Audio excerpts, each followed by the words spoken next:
Welcome to Movie Oubliette, the film review podcast for movies that most people have mercifully forgotten. I'm Dan. And I'm Conrad, and in each episode, we drag a forsaken film out of the oubliette.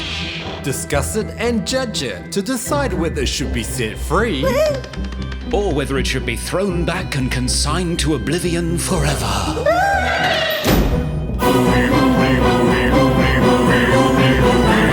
We review the films others tend to forget. Come with us and open up the movie oubliette. Hey, you're listening to Movie Oubliette, episode 60. Woo! This is the Cross Hemisphere Film Review Podcast with me, Dan, continuing to smile at shopkeepers and people on the street, even though I have a mask on and no one can see my smile in Melbourne, Australia. And me, Conrad, trying to figure out how you can wear a mask without your glasses fogging up in Cambridge, UK. Oh, yes, I understand that problem all too well. In this podcast, we discuss forgotten genre films, sci-fi, fantasy, and horror, because bad acting and excessive experimental camera work is actually what we love to see. Conrad, we made it to the big 6-0. We did, yeah. That's pretty impressive. I'm quite pleased. I don't know how it's just flying by. It really is. They rack up after a while. I remember when we were excited when we got to 10. Yeah, I know. So how have you been, Conrad? What have you been up to? Oh, pretty good. Yeah, I had my brother visiting for a long weekend, which was great. Haven't seen him since Christmas. Wow. Gary, long-term listeners to the podcast will have heard Gary on this podcast in the past. Hey, Gary. Hey, Gary. So we went to the cinema, which was a pretty amazing experience. First time in months? First time since March. Wow. So... yeah, it's pretty amazing. So we went to see a film sort of midday on a work day. Because we thought, first time in, since lockdown, want to make sure that we feel comfortable, not too many people. We ended up sitting and having essentially a private screening of Inception by ourselves in the largest auditorium. But I hadn't seen the film on the big screen before, and with Hans Zimmer's score on that big sound system, it was really fun, but it was very odd just us sitting there with masks on in the middle of an enormous auditorium by ourselves. So I'm imagining that Chris Nolan's new film Tenet will be slightly better attended than that, but we shall see. Planning to go and see that on my birthday, so we shall see. Speaking of new films, Project Power is a new film with Joseph Gordon-Levitt and Jamie Foxx and Dominic Fishback. That has just come out on Netflix and hit record, which is Joseph Gordon-Levitt's online platform, creative platform. We did a song with power as a theme, and that's now been released to the world. You should check it out on YouTube. I have a very, very small part in it, but it was fun. You do. Yes. Now, eagle-eyed listeners can spot Dan playing a mean synth solo in there. Yeah, well, I mean, interesting, like getting that shot, because I do not have equipment in terms of visuals that are very adequate. So I had to have my camera on a tripod, sitting on a chair, which was sitting on top of a coffee table, so I could have that perfect high-angled shot and have all the blinds open, so there was like natural lighting and everything. Wow. It was a bit of an ordeal, but it turned out okay. Yeah, it's great, and I saw that even Billboard was screaming about it, so pretty good. Yeah. Everyone should watch Project Power now and check out our music video. Yeah, definitely. And Conrad, has anyone been talking to us in our social platforms? They have indeed, yes. In the wake of our first brush with found footage in our last episode with The Fourth Kind, I put out a tweet to say, favourite found footage film, go. Yes. And we got a lot of votes for Wreck, which... oh, yes. That's my vote. I'd forgotten about. Yes. Megan Navarro of Bloody Disgusting gave a vote for that one too. So Good choice. yeah, but there were some mentions of things that I haven't seen. Lake Mungo, which I think is an Australian movie. Ah, I haven't seen that either. No. I didn't even know it was found footage. Yeah, apparently so. I haven't seen it. I'll have to check that one out if I can find it. I couldn't find it on a streaming service here, but maybe it's on Stan or something. Maybe. Good old Stan. I'll have to check. I love you have a streaming service named after just some random guy. Stan. Yeah, just the Aussie way. Yeah. And the other one that was mentioned a couple of times, Hell House LLC. Oh, no, I've never heard of or seen that movie. No. So Blake said that came out of nowhere for me, and he really liked it. And Scary Bear 31 said Hell House LLC as well. So, have to check that one out. Yeah, will do. And of course, we also got a verdict from Serge of Cold Crash Pictures. Hello, Serge. Hey, Serge. So on The Fourth Kind, he said, real live human beings with actual pride and emotions poured a lot of time and attention into The Fourth Kind, so I'd probably feel bad if I made my full opinion of it public. Suffice it to say that Movie Oubliette has conducted a thorough post-mortem that I wholeheartedly agree with. So, very diplomatic. Shifting the blame there. Yeah, that's okay. We'll just do the tough ones, Serge. Yeah, we'll look forward to all that hate mail. Yeah, so, but always great to hear from everybody. Please do get in touch via our socials if you have any feedback on the films we are talking about. We do love to hear what you have to say. And do we have anything positive to say about the movie today, Conrad? Well, let's find out. Amble on over here. It's a grocery store down here today. Oh, okay. How convenient. Oh, the music is really cheesy. Wow, this cereal aisle goes on forever. Okay, I found a movie. Coming back. Well, there's gonna be one more killing here tonight. So, Conrad, what reasonably priced film do you have today? Well, it turns out that I've got something that neither of us has seen before. So it's a double blind. Yes, it's Intruder, the 1989 American slasher film written and directed by Scott Spiegel, co-written by Lawrence Bender, and produced by none other than Sam Raimi. It stars Dan Hicks, David Burns, Elizabeth Cox, and Renee Estevez, with appearances from Sam Raimi, Ted Raimi, and blink and you'll miss him, Bruce Campbell. Okay. Are you sure those aren't the top billed actors? Well, some DVDs released in the 90s would make you think so, wouldn't they? Yes. So what is this film about? Well, Intruder is set in the creepiest of settings, a suburban grocery store. The night shift staff of Walnut Lake Market are set upon by an intruder, the recently released criminal and ex-boyfriend of checkout girl Jennifer. After this no-good ruffian, Craig, or possibly Craig, gets kicked out of the store, a series of gruesome events unfurl with very grisly consequences. As the almost indistinguishable characters get murdered one by one, Jennifer, the final girl, fights for her life to leave the store alive. But is the killer really her vile ex-boyfriend, or someone much more unexpected?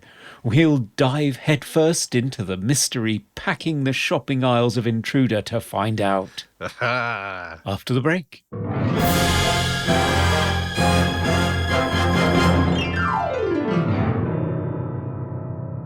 We are back to talk slasher films, in particular Intruder, the 1989 Scott Spiegel directed film. Slasher is one of my least favorite horror genres. But we do have to talk about the cast and crew of this film to start off with. And the fact that this is pretty low budget, $130,000. Yeah. And apparently shot in 2 weeks. Yes. Incredible. It's quite an achievement, isn't it? So it comes from the Evil Dead era, of the whole Sam Raimi gang. I think it stems from another one of those 8mm short films that they made around that time, because Scott Spiegel grew up with Sam and Ted and Bruce Campbell. So he's part of that whole original gang that were making 8mm movies like Within the Woods, which turned into Evil Dead, with Sam Raimi at the helm, and then Intruder, which I believe was based on something called The Night Crew. Yes. I heard from the commentary about this film that the original title that they wanted to have was called Night Crew: The Final Checkout, which sounds so much better than Intruder. I don't know why they chose such a generic title. Yeah, I know. And the original poster art as well was just a distorted face of the killer, which kind of reveals who it is. Right. Yeah, it all seems so sort of generic and almost like a straight-to-TV 80s horror mystery murder thriller, which is kind of what this is. It's an odd one, isn't it? Because it's half slasher movie and half a 10 Little Indians Agatha Christie type murder, where you're kind of wondering who the killer is that's knocking everybody off, whereas normally you've got Freddy, Jason or Michael Myers and you know exactly who it is that's doing it and you're just waiting for the next person to die. I mean, it's interesting because I grew up in the 90s, so my idea of slasher was Scream. So that was always a whodunit, like it's a twist and it was this person or it was two people. So I kind of have that expectation for slashers, not the Halloween, Friday the 13th sort of mystical figure that is just impossibly getting around, even though they're walking so slowly and catching up to people that are sprinting away. But yeah, in terms of the cast for this, because I'm not huge on Sam Raimi films. I've seen all of his big ones, but I don't really know about their family that they continue to bring along into the film. So Ted Raimi and Sam Raimi are brothers. Yep. My introduction to Ted Raimi was growing up watching Xena and Hercules in New Zealand, which was, I think it was produced by Sam Raimi. Yeah. And Ted Raimi is in it. Bruce Campbell was in it. Yeah. So that was my introduction to them as Right. filmmaking. I love Ted Raimi. I think he's great. He is. His characters, every single time, so lovable and so comical as well. But when I was listening to the commentary about this film, I didn't realize that Scott Spiegel introduced Lawrence Bender, the writer for this, to Quentin Tarantino. Yes. Yeah, so Lawrence Bender went on to collaborate with Quentin Tarantino on many of his films. So that's pretty amazing. It is, yeah. Reservoir Dogs, Pulp Fiction, From Dusk Till Dawn, which Scott Spiegel directed a sequel to, From Dusk Till Dawn 2, Texas Blood Money, Kill Bill Volume 1 and 2. He also produces documentaries like An Inconvenient Truth. Right. Yeah, so very successful, award-winning producer. And Scott Spiegel hooked him up with Quentin Tarantino and got that whole thing rolling. So that's pretty amazing. And also connections to Eli Roth as well. So Scott Spiegel went on to direct Hostel 3. Well, the first one was Eli Roth. Yeah. So yeah, very sort of ancestral connections with all these film people. Yeah. I had no idea. Well, yeah, I kind of knew some of it because I've read a lot of the making of Evil Dead. So I was really interested to see Intruder because I knew it came from that era. But it feels like kind of a late entry because Evil Dead was, what, 82, 83, that kind of time? Whereas this movie is 89. So to see those guys in something that has such a small budget, that's flying by the seat of their pants and doing the best they can, but is fairly limited and in a lot of ways quite amateurish, in 1989, it feels a little out of place when you know at the same time that Sam Raimi's moving on to things like Darkman, which was a big studio movie. Yeah. This movie almost seems like... It's almost like a swan song to the slasher, 80s slasher genre. Yeah. Like it's almost like a tribute and a homage to all of the greats. There are so many references in this movie, like to Halloween and a lot of Hitchcockian techniques used in this film, similarities to Giallo movies as well from the 70s. Yeah. It's almost like this movie is made for horror fans. Yeah. It kind of ticks all the boxes. It doesn't do anything new or original, but it ticks all those boxes, and I kind of had a lot of fun with this. Yeah, and it has a certain glee to it as well. I don't think it's taking itself terribly seriously. No, not at all.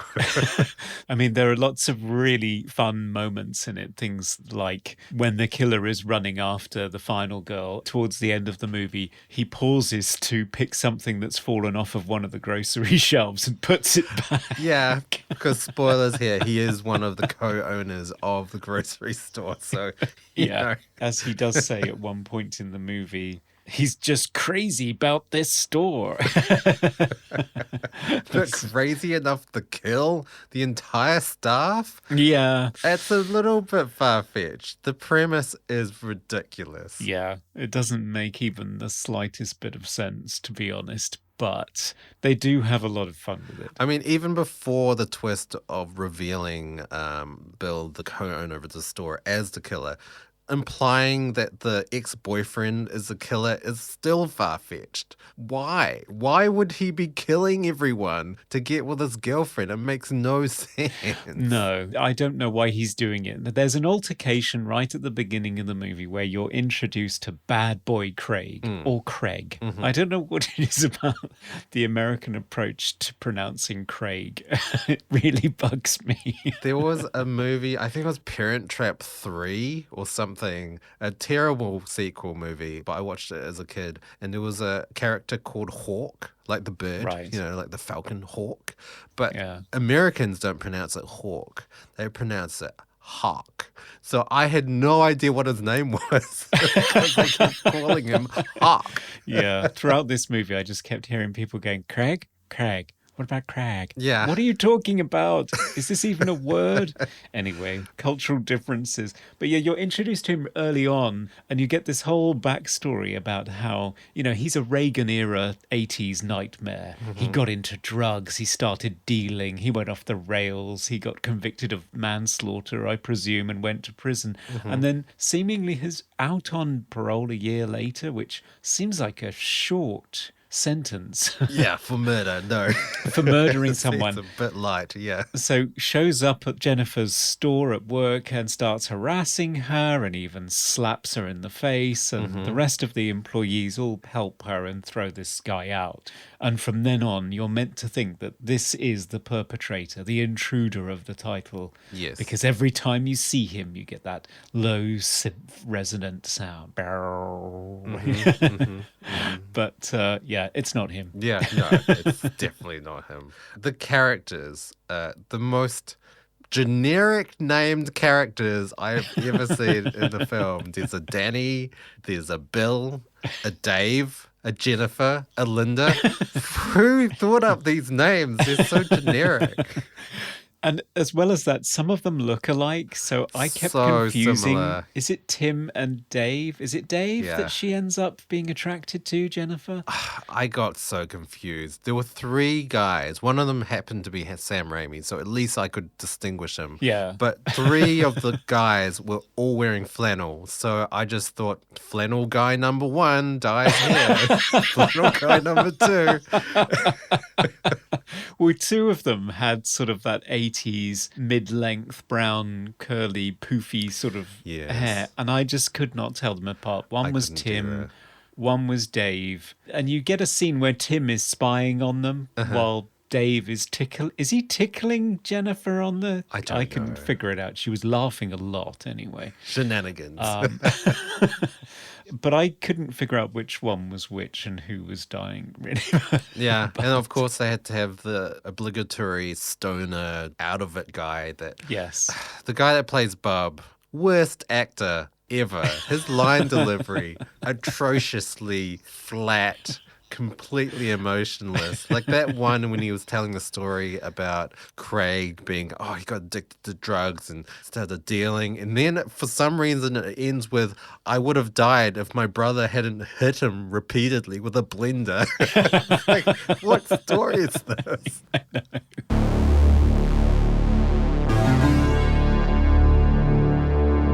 This movie is incredibly funny, though. It's not easy to take seriously. I'll say that much. No. It's hilarious. It Yeah. does black comedy so well. It's on par with Evil Dead and even Brain Dead, the Peter Jackson movie. It really isn't taking anything seriously. The kills are just, at the same time, incredibly gruesome, but super funny at the same time. So, yeah. Although the censors did not take kindly to them. They did not see the funny side because Paramount distributed this on VHS, and to get an R rating, they effectively cut out all of KMB's death sequences. Oh, what? The special effects sequences are done by K&B back in their early days for nothing. I think they did it just for the love of it. Right. And did some really inventive stuff, especially the bandsaw, cutting the head in half. That was such a disgusting scene. Oh, I was it's shocked. horrible. And it doesn't make any sense because whoever it is that it's happening to, is it Bub? I think it's Bub. No, I think Bob gets crushed in the compactor. That's right. Yeah. It's either Tim or Dave. It's one of the two. One of the flannel guys. Yeah. Flannel guy number Flannel 2. Guy 2. So Flannel Guy 2 gets his head sawed in half, but doesn't struggle while it's happening. Even when the killer lets go of him to turn the machine on, he just very patiently waits to get his head sawn in half. So yeah, it's not to be taken seriously, but the censors did not find it funny and they cut all of the death scenes out, basically. What? So then you just got this, let's be frank, badly acted, shoddily produced 80 minutes with no death scenes in. So the gorehounds didn't get what they wanted, and people who like a good thriller were just scratching their heads thinking, well, what the hell is this? Yeah. And it was like that in the UK. Wow. The UK every time. Yeah. I think it was released in Ireland. Oh, right. Uncut for like a heartbeat and then speedily withdrawn. So it's only recently that we've had a decent release of the whole thing. Oh, wow. By the 88 Films label. So I got to see it in all its gory glory. And I have to say, some of the stuff, like Bub getting his head crushed, it's not convincing, really. But it's pretty disgusting anyway. Like, I wasn't really going for realism with this film. It's just fun gore, ridiculous violence, and inventive deaths. Also, I mean, we have to talk about it. The camera work in this movie, it's bonkers. Yeah. It's like, let's make every single scene unexpected where we put the camera. Let's put the camera behind a bottle or in the ceiling or in a bucket or in a phone. I've never seen it in a phone before because it's got this like superimposed image of like the rotary dials of the phone on top of the image. Yeah, with the finger holes you're looking out through, aren't you? Yeah. It's ridiculous. Why? I don't know. I mean, I guess I commend the creativity. Super creative. I love the shot where it's on the ground. So the camera is essentially the ground. Yes. And ground Jennifer's POV. sweeping dust and rubbish over the camera. Twice. Yeah. That's creative. Yes, that's really cool. But what's the point of it? I That's don't the thing. know. I don't know. Because it's excessive. It is, yeah. The point of view of the camera. It is. To the point where you notice it every single time. Yeah, it almost seems like it's a parody of Sam Raimi. So it makes you wonder, because Scott Spiegel directed this, Sam Raimi directed Evil Dead and Evil Dead 2, and you're wondering, where does this elaborate hyperkinetic style come from? Is it Sam or is it Scott?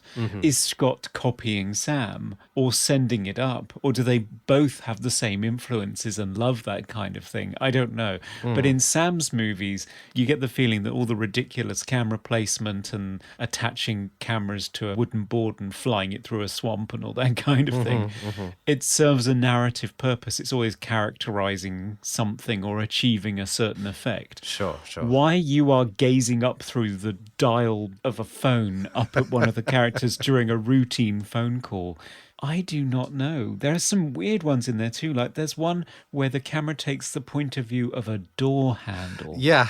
Yeah. And it took me ages to figure out what was happening because the whole image is just tilting slightly. Yeah, as the door handle's turning, the image of the point of view of the door handle looking at the character is tilting with the handle. Why? I don't know. There's one scene where it's so on the nose that I just laughed at it because it just seemed like, is this like a student film? Like a student film trying to be symbolic with its camera movement. So there's one scene where Jennifer and Linda are talking about her ex Craig and how and so like I think Linda asks her like, where's he been? And then the camera pans across so that the magazine, like the metal stand is in front of Jennifer and she says prison. And it's like, oh wow. It's too obvious. Come on. We're not idiots here. Yeah, I know. That one is ridiculous. We also have to mention in that scene that there is a moment where you see that Craig is stood outside the door. Yes. So you know that he's there. And then there is a noise and Linda gasps and turns because she thought she heard something. And the camera whip pans to a magazine cover of Sting with tribal painting on his face with his teeth bared. Yes. And you think, what? I know.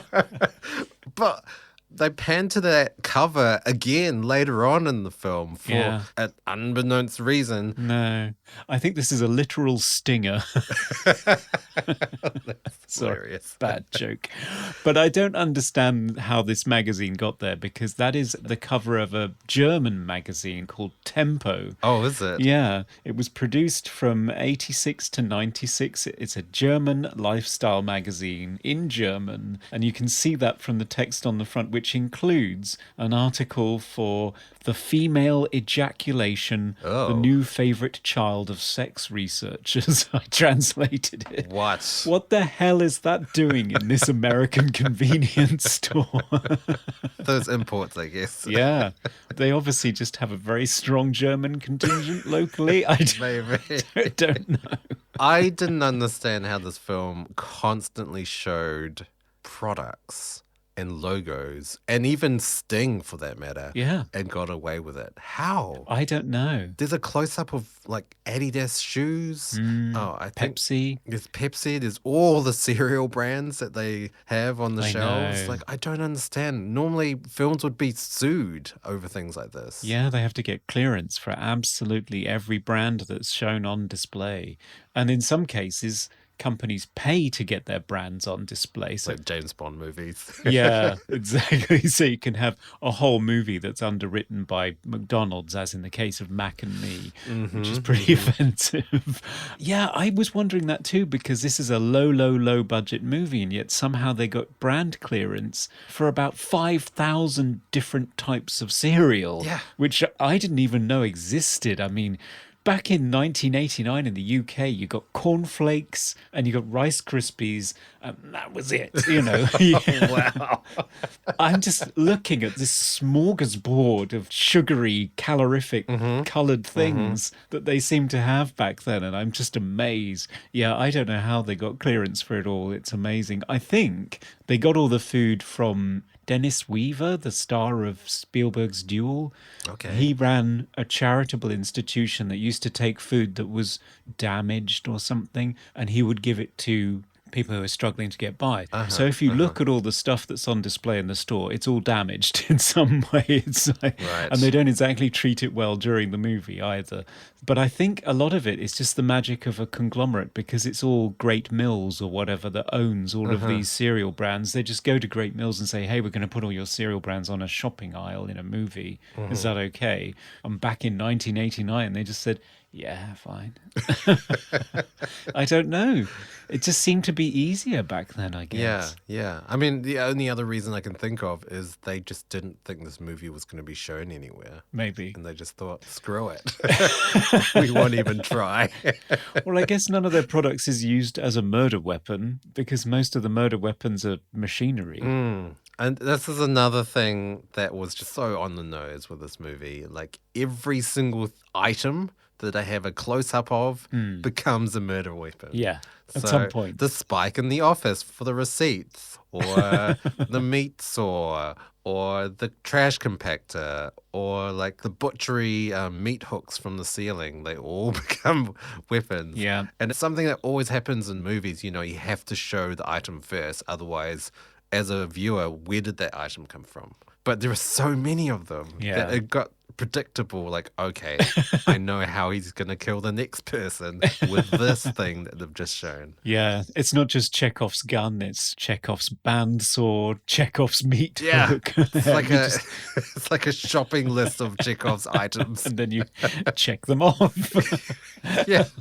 God. Sorry, it's weak puns today. I'm just in the mood for weak puns.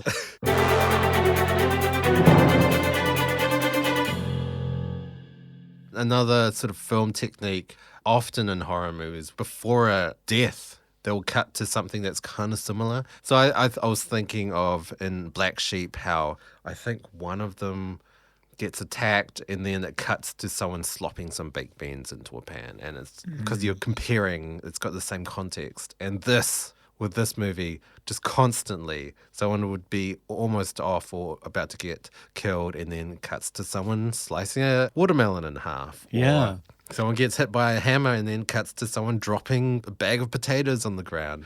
All this constant stuff, which is really funny, but there were so many of those scenes. I know. Yeah, the watermelon made me laugh because that's when Linda gets killed in the most generic slasher death ever. It's just cut to knife being held up in the air, glinting in the moonlight, and then down it comes, and you cut to Ted Raimi slicing the biggest melon that I've ever seen in half, and then just gouging a chunk out of the middle of it and fisting it into his face. It's just like the worst employee ever. Yeah. A pretty good portrayal of a grocery store / supermarket, though. Yeah. None of them give a shit. And yet they're all gutted when they find out that it's closing and they're going to have to find a new job. I know. And they're really going to miss this place. It's I like, know. You all look so disenfranchised and bored. Yeah. Ted Raimi's character was so funny to me. Yeah. Like the produce guy that's just constantly listening to music. I love that scene where he's just like making ridiculous facial expressions and listening to music, stacking produce watermelons. And then Sam Raimi's character comes in and says, "You lost your job, Joe." Doesn't even hear it. He just doesn't care. No. Completely oblivious. No, and he's still like that when he gets killed, and you get him sort of chopping rhythmically, and then finally it's the killer that chops down on his head, slicing his headphones in half. Yeah.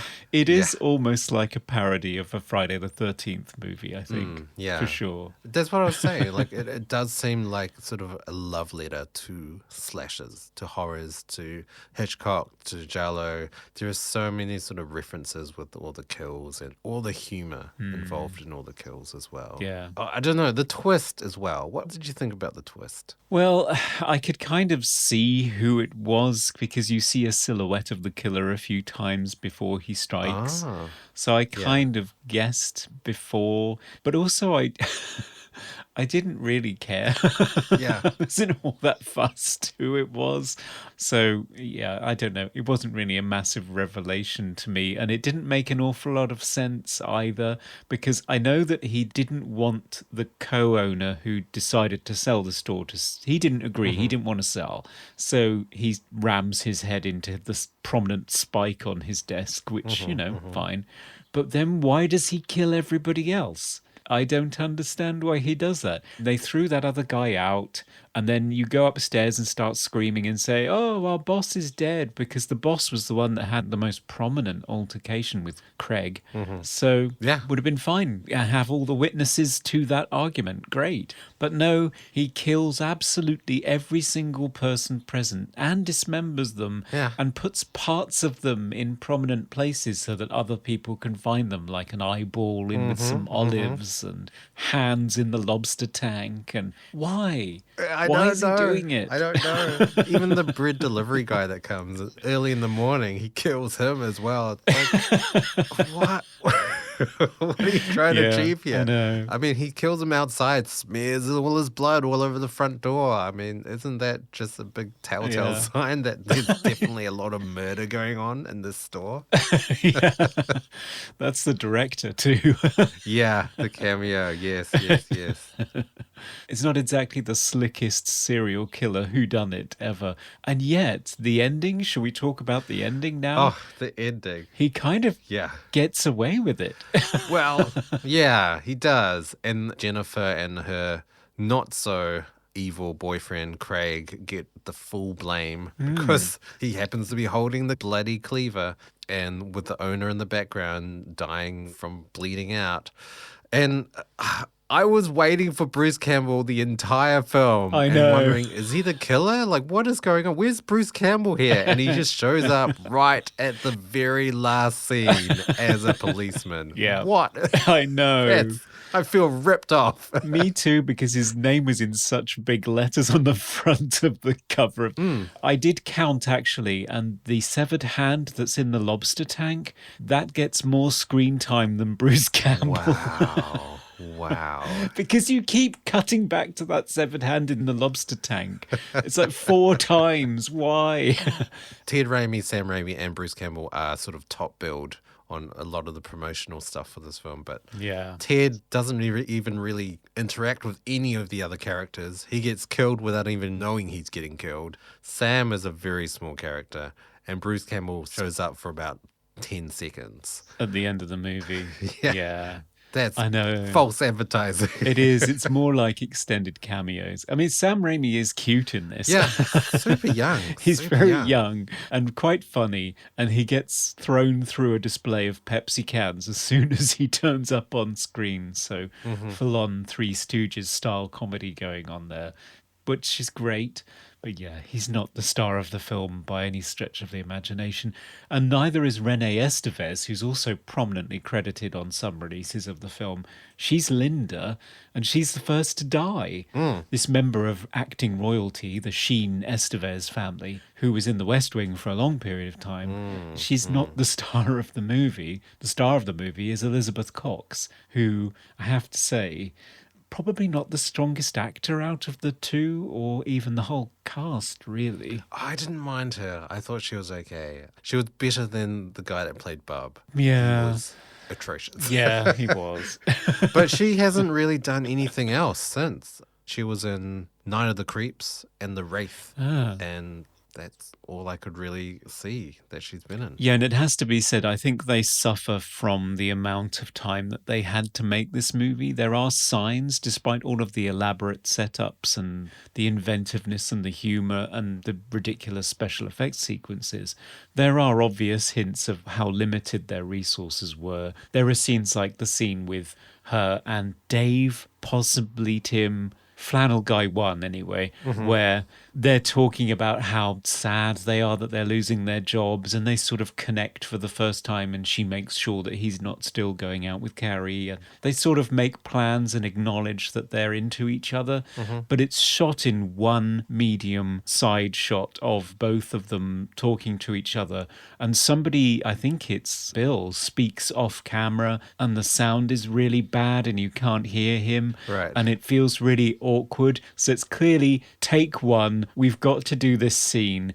got it done, move on. You know, there are a few scenes in the movie like that. Sam Raimi has another one where he's having a tussle with a stepladder, where it's clearly just something that went wrong, that he's just improvising a reaction to, and it's awkward, it's a single shot. It should be on the bloopers reel, but it's not. It's in the movie because they just had to move on. So I think it suffers from that here and there. Wow, that scene actually, I did want to ask about it because it was really odd. Yeah. Really weird timed scene where I you know. think the killer's behind him and then a ladder falls on him for no reason whatsoever, and he kind of picks it up and he doesn't know what to do with it, so he just throws it back on the... What? I don't know. It just seemed really strangely sort of choreographed. Yeah, the whole thing is really badly executed. It's sort of like the fight scene at the beginning.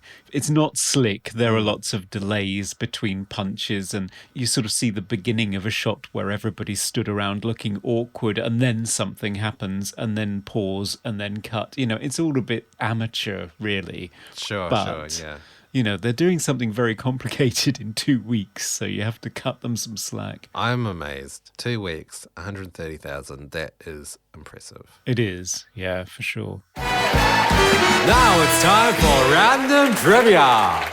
So, Dan, what heavily discounted piece of trivia did you find in the bargain bin for us today? So, the story that Bill tells, that horrific story about the firefighter eating a sandwich and finding the severed head and coming back one hand with the head and one hand with the sandwich. That was actually told to Scott by a work colleague from a grocery store that he used to work at. Yeah. And he actually did record it onto tape. But he told that to Sam Raimi, and then Sam Raimi told it to the Coen brothers, and they used that story in Raising Arizona, the 1987 film. Oh, yeah. I don't think Scott was offended that it was already used. He was more sort of, I guess, honored that, oh, wow, the Coen brothers thought it was a good enough story to have in their film. Yeah, because you forget that there's a connection between the Coen brothers and Sam Raimi and co. right from the early days, because there's a crossover there in their early films. You see their names cropping up all the time. So Right, I didn't know that. yeah, if you look carefully, there's a crossover. So, some of them are appearing in the Hudsucker Proxy and Crime Wave, I think. right. Coen brothers were involved in Crime Wave, which was Sam Raimi's second film, which wasn't a very big hit. Okay, right. Yeah. That story, though, they do ruin it at the end, I have to say, that story, when the killer comes back and he actually reenacts the story that he told. So he's walking along the aisles with a head in the hand and the sandwich in the other. And I thought, oh, that's really creepy. He's doing it for real. And then he recounts the I story know. again. It's like, we are You think not that's stupid. We've got it. You don't have to. Oh, never mind. Yeah, I agree. And that's our trivia. Yes.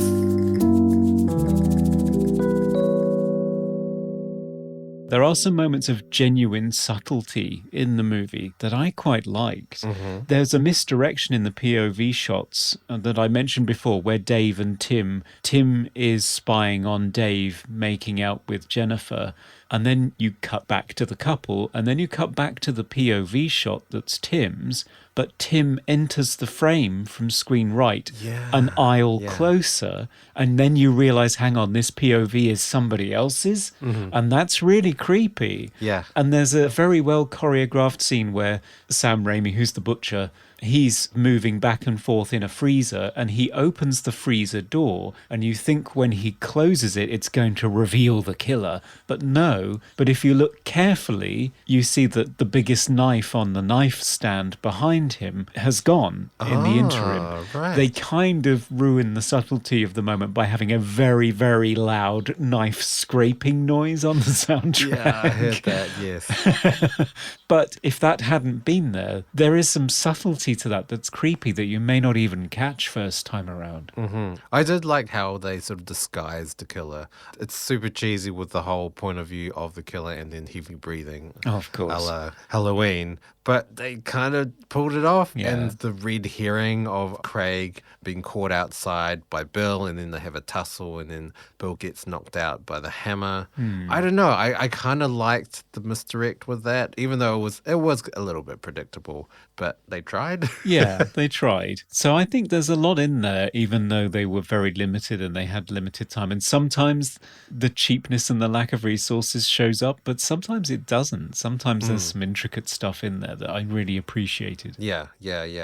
I did read somewhere, but I don't know exactly what this means. But the entire movie was shot on short ends? What does that mean? As far as I'm aware, that means that it's offcuts from the end of reels. So, there's another major production going on. And sometimes they run out of film and they change the reel over and they carry on shooting. But sometimes they finish shooting for the day. But they still want to send the film off to get developed so they can look at the rushes. So they just cut the unexposed stuff off. And then they just bought all of these leftover bits, I guess. That's my guess.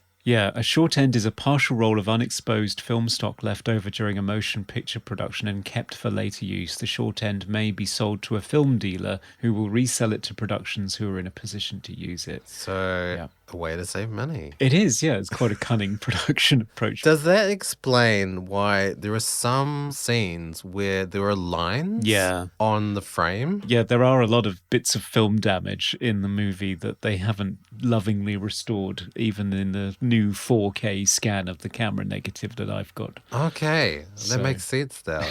It's like if you had like an SD card and you just filmed it on like the remaining space on the SD card. So you had to use like 100 of them. Yeah. Okay, I did want to ask, what did you think about the music? The music's interesting, isn't it? Because I thought that it was scored by Basil Poledouris, because that's what IMDb says, Right. and Wikipedia, but he's not credited on the opening titles of the movie. Okay. So I posed the question to the Film Score Monthly forum, because if you want to find out some obscure thing about film scores, you just put it out to those guys. And Goblin Score on there came back with, it's a mix-up. Basil Poledouris did not score this movie. He scored a movie called Flight of the Intruder the same year or the year after. Okay. It's actually library music, and it was put together by Bruce Campbell himself. So it's Bruce Campbell gluing together bits of library music from the APM music library. And some of those cues have showed up in lots of other horror movies. Right. Because that's how the original Dawn of the Dead was scored, wasn't it? Yeah. It was just all library music. Yeah, that's true. But for all that, I think he did a pretty good job of gluing together cues that worked in various scenes. I mean, they're not terribly consistent, because sometimes it's synth and sometimes it's a chamber orchestra and sometimes it's one genre and sometimes it's another. Yeah, I was confused by the lack of consistency. Sometimes it was a guitar, sometimes it was a piano. Yeah. The piano stuff was odd. Like all of those glissandes down the keyboard where it's obvious that they'd just taken their hand and just moved it down the keyboard on the piano. Because I guess it was all just the white keys. It didn't have that sort of horror sound to it because it was all kind of major keys. Yeah, So- it sounded like a like a flashy solo or something. Yeah, like a show tune or something. Yeah, exactly. No, I mean, there are some moments like when Bill is looking through a bottle that distorts his face and he's sort of scanning the whole shop left and right. And Bruce Campbell's put this cello glissandi across it, says, and it's sort of creepy. It goes with the image. It's sort of spookily accurate as it goes back and forth. But for the most part, yeah, it's just sort of random tidbits of music. Yeah, but I think he did a pretty good job of assembling the score, to be honest. It's not bad. Yeah, the consistency I had a problem with, but in terms of all the cues kind of fitting the scene and fitting the mood, it worked. Yeah. It didn't distract from the movie, apart from the piano glissandi, but apart from that, it didn't seem out of place. No, and the other production aspect that I think really sells the film well is the cinematography by Fernando, I'm not sure how to pronounce this, Arguelles, and I'm probably butchering that completely, sorry.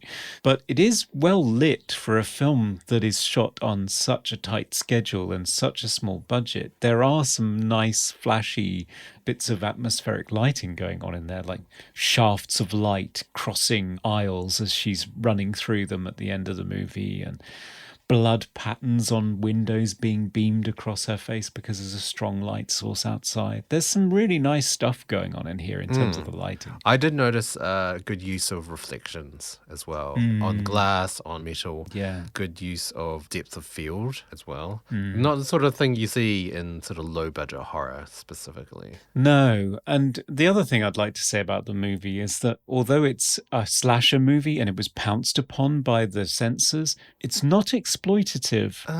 It doesn't treat, certainly its female characters, as sex objects. There's no nudity in this movie. and none of the killings are sexualized in any way. Yeah. They're just comical. That's true. And that's quite nice, I think. It doesn't leave a bad taste in the mouth. I mean, the only thing thematically I was worried about is that her abusive, criminal, murdering ex-boyfriend would have like a redemption arc. And I was thinking, please, God, no, don't let them kiss and walk off into the sunset at the end. Yeah, He slapped her at the beginning of this movie. yeah. Don't do that. But no, they just go to prison together, I guess. They both get arrested. Coming to you live from the Movie Oubliette Theatre, it's the prestigious Mobley Awards. It's the Mobley Awards. Let's take a break from stocking shelves and pricing items to present our favourite overly creatively framed parts of the film in a number of deliciously watermelon sliced categories. Best quote! Well, you already mentioned my favourite quote, which is, of course, Bub, the great actor that he is relating the story about Craig's descent into drug-addled madness and how they get into a fight. And he says, if my brother hadn't hit him repeatedly in the head with a blender, he would have killed me. Which is just so oddly specific and weird. It's such a strange end to a story that sounds very serious. I love it as well because it continues on when Linda asks, a blender? And he replies, yeah, a Hamilton Beach blender. He even knows the brand. Best hair or costume? I mean, it's pretty obvious just to go with Craig, right? You know, he's got stereotyped 80s bad boy. I think of The Blob with Kevin Dillon's character. You got the leather jacket and the mullet. I mean, that's what bad boys looked like in the 80s. Every parent's nightmare in the 80s, yeah. What I particularly like is that he has that bad boy stubble that's so short and dense it looks like a kid in a school production that's had shoe polish smudged on his face. Yeah, right. Most 80s moment. I think, and it follows on from our previous category, I just think it's shit hair. It's just terrible hair. Everyone. It looks like it's unconditioned and dry and sticking everywhere. It's like particularly Jennifer and Linda, bless them. They've got this great 80s combo of really long hair, but with a short fringe that's overproducted and looks like it could just like snap off if you touch it too much. But everybody's hair just looks terrible. Yeah. 80s hair. Yeah. It's terrible. Super messy bird's nest hair. Yeah, looks like a fire hazard. It's terrible. My most 80s thing about this film, it's not really 80s, I guess, but also 90s, was the importance of the TV guide. Which I remember every week we would buy the TV guide, a booklet of all the shows and movies that were going to be played on air on TV that week. And I would go through it and I would circle all the ones that I wanted and, you know, make a note of all the times it started. It's just so funny to think how sort of necessary that shopping item was. Yeah, and it's quite prominently placed, that issue of the TV guide where the lead article is TV getting better or worse? When the TV guide was your life. Like you'd miss things. This is the thing that kids don't understand now. If you didn't catch things when they were on, you missed them. It was over. You couldn't stream them. No. Couldn't go back to them. I mean, when I was very, very young, you couldn't even record them. You either watched them when they were on, or that was it. Yeah. You couldn't go out because you had to be home to watch this episode of this TV show. Yeah. Your life revolved around the TV time schedule. slots of TV shows. No time shifting back then. Yeah, I remember being out with my brother playing and we suddenly realized what time it was and we were going to miss Knight Rider. We had to run. Right. No DVRs. We were screwed if we didn't get back in time. Yeah. Different time. Yeah, yep, sure was. Favorite scene. I have to mention this scene because we haven't talked about it yet, but the co-owner's death, how creative it was. So he gets impaled on the receipt spike, which is, I've seen that in many films, but the blood goes everywhere and it gets into the receipt calculator thing, and so it starts printing out just red receipts. It also drips on this lamp that has fallen over on the floor, and then it cuts to shots of the ceiling, and the ceiling is gradually getting more and more red as there's more blood dripping on the light bulb. It's just creative. It's so creative. I really loved it. How about you then? Favorite scene? Mine was the car sequence right at the end of the movie where Jennifer opens a car door. At least she doesn't drop her keys, so kudos for that. Linda, of course, spills out dead. And at that point, the killer grabs her from underneath the car, even though it would have been easier to just walk around it. But anyway, he drags her underneath the car. And you see that there is a knife sticking out of Linda, but you do not see Jennifer collect it. So it's still sort of a surprise when she gets to the other side and she manages to kill the killer before he kills her. So I thought, wow, that's actually subtle and surprising. Yeah. Elaborate on what happens next, though. Well, that was my favorite part, is that when he falls over with the knife sticking out of his chest, when he hits the ground, for some reason, the knife flies out of him like he's a balloon or something. I don't know why. It flies out and sticks in a board behind him, and I died laughing. I thought it was hilarious. Most cliched horror moment. So my biggest cliche in this movie is the final girl going through a whole series of discoveries of all of the bodies just before the final chase. Because you've got to do that, haven't you? You have to sort of walk into lots of gruesomeness and scream rather than resolve the movie, because that's, they've killed all of the characters, so you can't have any more kill scenes. So then the only thing you can do for shock is just expose people to gruesome dead bodies. But what I particularly liked about this one is that every single one of them had a gag. Yeah. Like a ridiculous visual gag. So she uses Randy's dead body, Sam Raimi, who's hanging on a meat hook. She uses his body to try to block the door. So Sam Raimi is sort of flopping about and being rammed into this door over and over again. Highly useless, though, because he is on a hook that's on a sliding bar, right? Yeah, so his weight will do nothing. I don't understand it at all. It's ridiculous. Then she discovers Tim cut in half in 2 bargain bins with a sign reading, as advertised, half off. Yep. And when she finds Bub's bloody remains in the metal press, he's right next to a carton of cigarettes that says, "New crush-proof box." Oh, no, I didn't even notice that. That's hilarious. Yeah, that may be a high-def joke only, that one. But yeah, so again, it's reeling out a trope, but it's kind of making fun of it at the same time. So you have a lot of fun with it. So yeah. Favorite special effect. Well, I think it's going to have to be the bandsaw death, isn't it, really?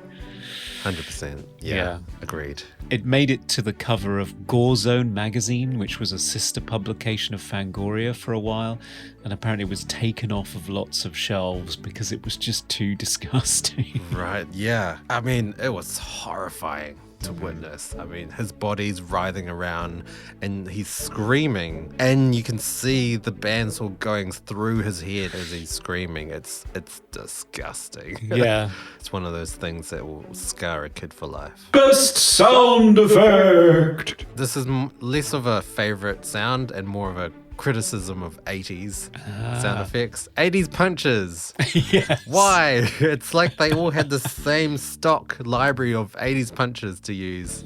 Yep. And that's what they used. Yep. And you can hear the same punch sound one after the other in some of the sort of fight scenes of this movie. It's terrible. It is terrible, and it's also clearly mono and low fidelity and has no high frequencies in it at all. Yes.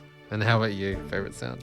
For me, it harkens back to my complaint about 80s hair. So there is a scene where Bill the killer is pulling Jennifer around the store by her hair, and parts of it do actually come off in his hand.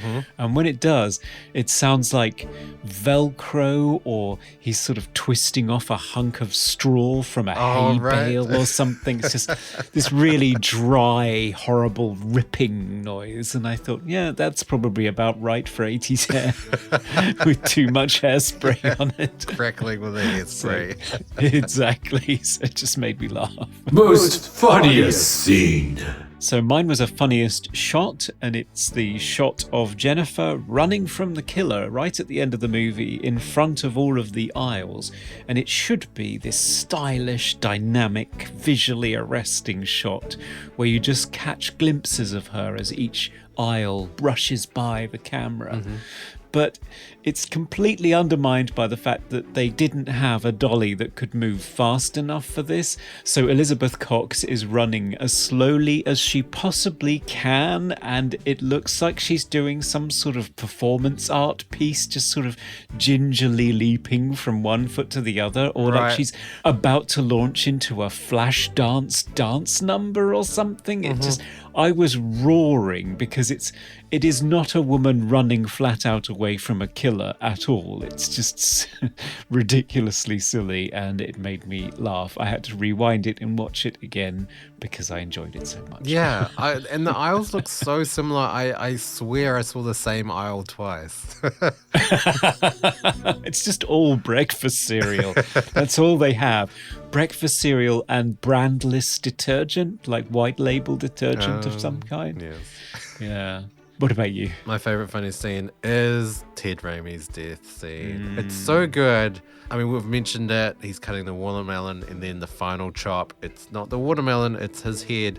Headphones get split in half. He falls down. And then the sign on the wall says, "Safety first, knives are sharp. Please be careful." Oh, those gags on all the deaths were hilarious. Yeah. And that's our Mooblies, I think. Yeah.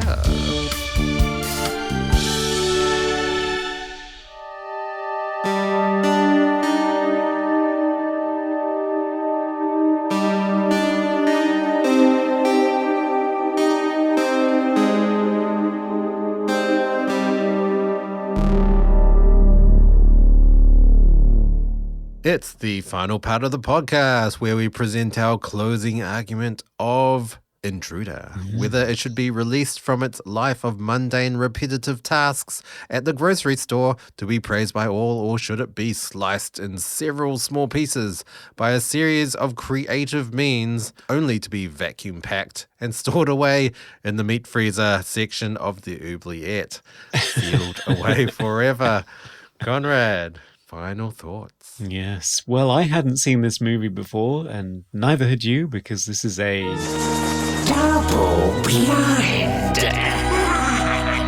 So I was in two minds about this one, because on the one hand, I was really looking forward to seeing this kind of undiscovered gem, well, at least for me, something that I'd never caught up with from the early days of the Raimi era, this Scott Spiegel directed movie.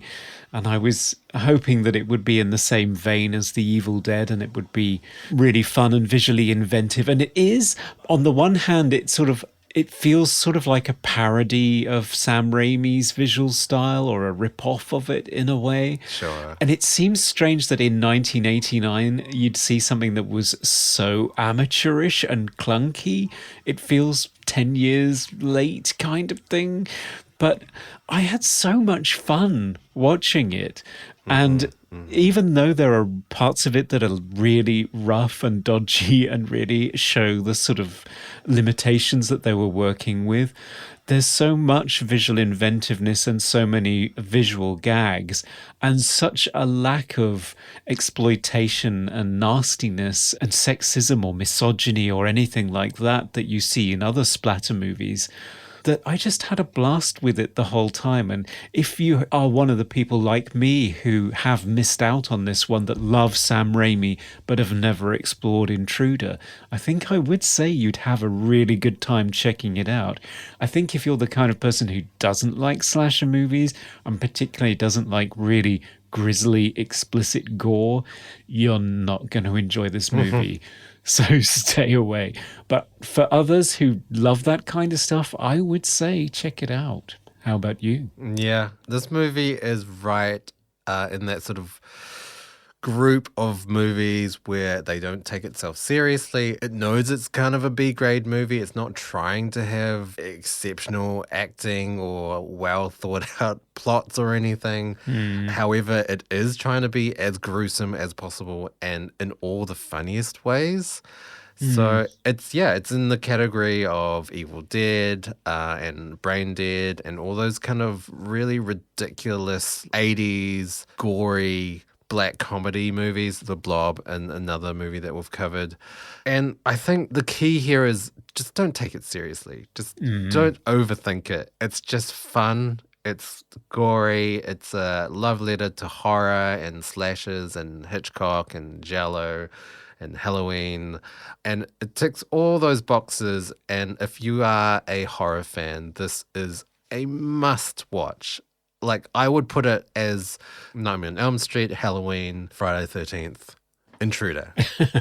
It's one of those movies that it's kind of the start of a lot of people's careers as well. So Sam Raimi went on to do other things, much bigger things. And I feel like this is one of those movies that needs to be watched, especially if you love horror. So I think we should let this sucker go.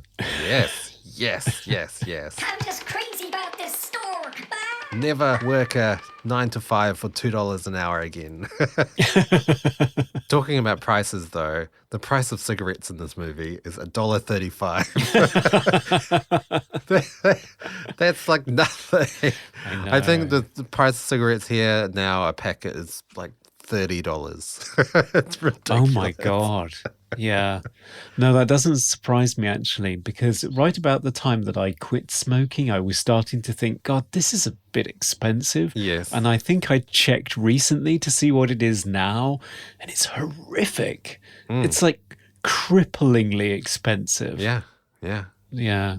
No reason to smoke at all. No, don't do it. Don't start. Definitely not. So I guess the question is, Conrad, what are we doing next episode? Well, we've been in the 80s a lot recently with Explorers and Krull and Intruder, so I thought we might want to check out something a little bit newer from the son of a famous director.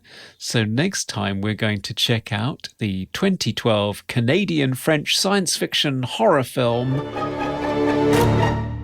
Antiviral. Oh, I have seen this movie. You have? It's got a ridiculous premise. Yeah. So I'm interested to check this one out. It's directed by Brandon Cronenberg, the son of the immeasurably famous David Cronenberg, a towering figure in this genre. I can't imagine what it must be like being his son and starting to direct movies. I know, right? So yeah, that'll be our movie next time. I cannot wait to discuss this with you. I've not seen it, so I'm looking forward to watching it. So if you want to keep track of our future episodes, be notified when our new episode comes out, you can follow us on all social media platforms, Facebook, Twitter, and Instagram as Movie Oubliette. Yes, and if you'd like to email us, you can do so at movie.oubliette@gmail.com. We always love to hear from you. Yes, and please give us a rating and review on Apple Podcasts or whatever other platform you are listening to us on. It gives us a great boost. And what gives us an even bigger boost is if you support the show through Patreon, where we're just about to launch a new benefit for our $1 patrons, as well as being able to nominate and vote on films for us to cover in future episodes. You will now be able to nominate a category for the Mobley Awards, and it could be something just general about movies, or it could be something very specific to the film we're about to watch. So that'll be lots of fun, I think. It could be anything at all. You could ask us what our favorite character of the film is. You could ask us what the worst moment of the film was. Anything goes. Yeah. Yeah, be as creative as you like. I can't wait to read some of the suggestions. Yes. And it's also not just our $1, it's also our $5 patrons as well. So Yes. give us what you got. And the $5 patrons get access to all of our exclusive bonus materials, including extended interviews with our special guests. It's all good. Thanks again, listeners, for joining us on our discussion about films. Yes. Until next time. Bye for now. Goodbye. We review the films others tend to forget. Come with us and open up the movie oubliette. Swinging the goddamn hit by the hair in one hand and his sandwich in the other.